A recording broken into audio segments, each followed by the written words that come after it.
Yan, maulang umaga mga kapitik. Ayan, araw ng Monday at tayo ngayon ay pipitas ng talong para tayo makapagprito ng talong. Masarap ang talong pag umulan. Yan mga kapitik, oh, kuha tayo ng talong. Piliin natin yung pwede nang iluto. Yan, oh, ang dami, pero piliin lang natin yung medyo malalaki. Yan mga kapitik, no? Piliin lang natin yung pwede nang iluto. Ang daming bunga, oh. Yan, oh. Grabe, daming bunga. Kuha lang tayo ng tamang pang ulam. Yan, talagang pag may itinanim mga kapitik, meron kang maiuulam, oh, sa panahon ng tag-ulan. Yan, oh. Meron na naman tayong ulam. Ito, marami pa rito. Ito mga kapitik. Ito, oh. Yan, wow, laki. Dami, oh, nabuwal na. Hindi na kinaya ng puno, oh.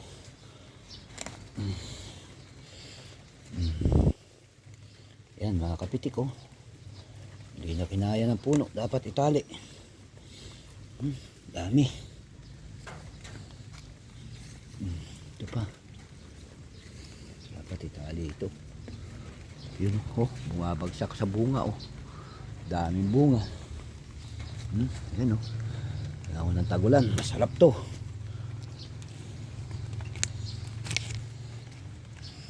Maliliit pa. Ito, pwede na to.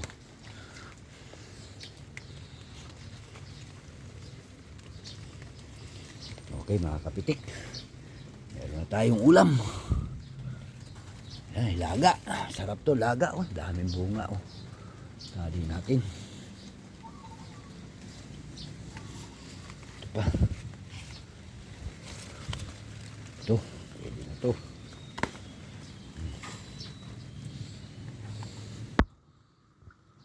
Tali natin to. Bumabagsak sa dami ng bunga. Ayan mga kapitik, oh. Diba? Sarap to, laga. Oh, mga kapitik, oh. Okay.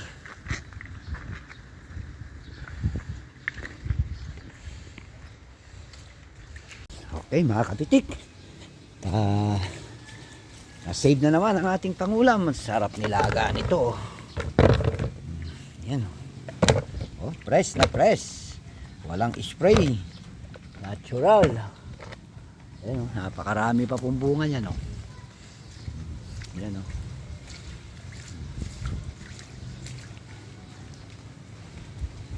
Okay, mga kapitik. Oh, sarap to tong nilaga. Oh. Press na press, oh. Quality. Okay mga kapitik, okay na naman, solve na naman tayo. Bagoong na lang po ang katapat nito. Kalamansi, walang problema, may tanim din tayong kalamansi. Sa panahon ng maulan, ito po masarap na ulam. Okay, see you next vlog.